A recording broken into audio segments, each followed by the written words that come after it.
విదేశీ వలస పక్షుల కేంద్రం చింతపల్లి వెలవెలబోతోంది. జనవరి నుంచి జూలై వరకు ఇక్కడే కాపురం చేసే సైబీరియన్ కొంగలు గూడు పెట్టే చోటు లేక దరిచేరడం లేదు. గాలిలో వేల కిలోమీటర్లు పయనించి ఖమ్మం జిల్లా కేంద్రానికి 14 కిలోమీటర్ల దూరంలోని చింతపల్లికి చేరుకుంటాయి. పక్షులు ఇక్కడికి రాకముందే కొన్ని కొంగలు చింతపల్లి చేరుకుని ఇక్కడి పరిస్థితులను పరిశీలిస్తాయి. వాతావరణ పరిస్థితి ఎలా ఉంది, నివాసోగ్యమేనా అని గమనించుకుని సైబీరియా వెళ్లిపోతాయి. గూళ్లను ఏర్పాటు చేసుకుని పిల్లలను పొదిగే అవకాశం ఉందనుకుంటే కొంగల గుంపులను తీసుకువస్తాయి. 3 విడతలుగా అన్ని కొంగలు చేరుకుని వెళ్లేటప్పుడు అన్ని కలిసి పిల్లలతో తిరుగు ప్రయాణం అవుతాయి. కానీ ఈసారి మొదట వచ్చే పైలట్ కొంగలు కూడా రాలేదు.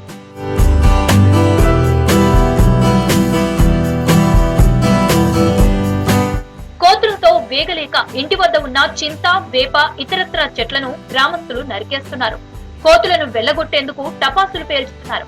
ఈ శబ్దం తాకిడికి పక్షులు కూడా చెల్లా చెదరవుతున్నాయి. గూట్లో ఉన్న కొంగ పిల్లలు భయపడుతున్నాయి. భయాందోళనతో చెట్లపై నుంచి కింద పడి చనిపోతున్నాయి. పక్షులు పెట్టిన గుడ్లను కోతులు తినేస్తున్నాయి. ఎంతగా ప్రయత్నించినా కోతి చేష్టల ముందు కొంగమ్మ తల వంచక గూడు చెదిరి గుడ్లు నేలపాలు కాక తప్పట్లేదు. గ్రామానికి సైబీరియా కొంగలు రాకపోవడానికి ప్రధానంగా కోతుల బెడదున్నా ఒకప్పుడులాగా గ్రామంలో చెట్లు లేకపోవడం కూడా ఒక కారణంగా తెలుస్తోంది. కొంగలు మా ఊరి ఆట వచ్చేది కానీ కోతుల గురించి రావట్లే. కోడిగుడ్లు అవి గుడ్లు ఉన్నాయి ఇట్లా కోతులు, అందువల్ల కోతుల గురించి రావట్లేదు మా ఊరు. అవి వస్తేనే మాకు మంచిగా ఉంటుంది. రాకపోతే చూడ చెట్లు సందడే లేదు మాకు. జనం ఎక్కడెక్కడ వాళ్ళు వచ్చి చూసిపోయేది. హైదరాబాద్ నుంచి ఎక్కడి నుంచి అయినా వచ్చి కోతుల కోసం కొంగల కోసం వచ్చి చూసిపోయేది. ఇప్పుడు 3-2 నెలల్లో ఏమవుతుంది, రావట్లే. గత 100 సంవత్సరాల నుంచి మా తాతలు ముత్తాతలు మా తల్లి తండ్రుల కానించి ఇక్కడికి వలసగా వచ్చాయి. సైబీరియా నుంచి వస్తాయి ఇక్కడికి. పిల్లలు గుడ్లు పెట్టుకొని పిల్లలు చేసుకొని పిల్లలు పెద్ద అయినాక వెళ్ళిపోతాయి. కానీ ఇప్పుడు కోతుల వల్ల మెయిన్ 2 సంవత్సరాల మట్టి రావట్లేదు. వచ్చినప్పుడు వాతావరణం పంటలు పండుతాయి, మంచిగా సస్యశ్యామలంగా ఉంటుంది. అది రానప్పుడు రాని సంవత్సరం కొంగలు రాని సంవత్సరం పంటలు పండవు, వర్షాలు కురవు. ప్రతి సంవత్సరం సైబీరియా నుంచి కొంగలు చింతపల్లి గ్రామానికి వచ్చి 6 నెలల పాటు విడిది చేసి వెడితే అది శుభ పరిణామంగా చింతపల్లి గ్రామస్తులు భావిస్తారు. గ్రామంలోని చింత చెట్లపై గూడు కట్టుకుని వాటి సంతతిని పెంచుకునేవి. కొంగలు రాకపోతే ఆ ఏడాది పంటలు పండక వర్షాలు రాకుండా ఉండటం వంటి అశుభం ఏర్పడుతుందని గ్రామస్తులు విశ్వసిస్తారు. కొంగలొస్తే ఏడాదిలో 6 నెలల పాటు ఆ గ్రామంలో సందడి ఉంటుందని వారంటున్నారు. యాక్చువల్గా మా గ్రామానికి కొంగలు అనేది ఒక బ్రాండ్. సో అది అంటేనే మా చింతపల్లి అంటేనే మా ఖమ్మం డిస్టిక్లో కూడా కొంగలు వస్తేనే మా చింతపల్లికి ఒక గుర్తింపు అయితే ఉంది. సో అది ఈ మధ్యన మాకు రావడం మాకు కూడా చాలా బాధగా ఉంది. ఈ సంవత్సరం రాలేదు, పోయిన సంవత్సరం రాలేదు. సో అది కూడా బాగా చాలా ఇబ్బంది ఉంది. సో దీన్ని కొద్దిగా సీరియస్గా తీసుకొని గవర్నమెంట్ కూడా కొద్దిగా పర్యాటకం కూడా చూసి వాటి వచ్చే ఏర్పాట్లు దానికి కొన్ని కారణాలు తీసుకుని ఉంటే బాగుంటుందని కోరుకుంటున్నాం. సైబీరియా నుంచి వచ్చి విడిది చేసే కొంగలు గత 2 సంవత్సరాలుగా చింతపల్లికి రావడం లేదు.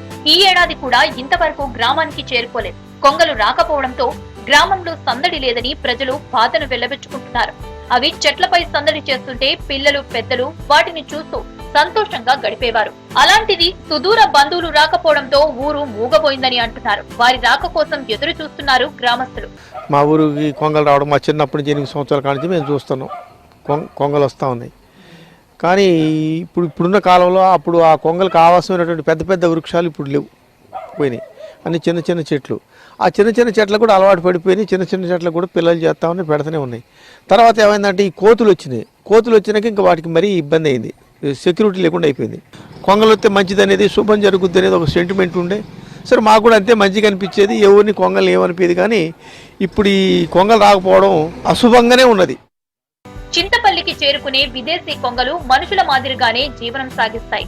మగ కొంగలు ఆహారం కోసం బయటకు వెళ్తే ఆడకొంగలు ఇంటి వద్దే ఉండి వాటి పిల్లల సంరక్షణ చూసుకుంటాయి. గ్రామ శివారుల్లోని చెరువు చుట్టూ చింత చెట్లు నాటి వాటిని సంరక్షించాలి.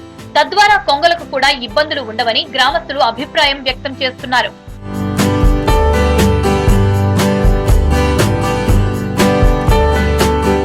కోతుల వల్లే కొంగలు రావట్లేదని అంటున్నారు గ్రామస్తులు. ఫారెస్ట్ అధికారులు కల్పించుకొని కోతులను ఊర్లో లేకుండా చేయాలని కోరుతున్నారు.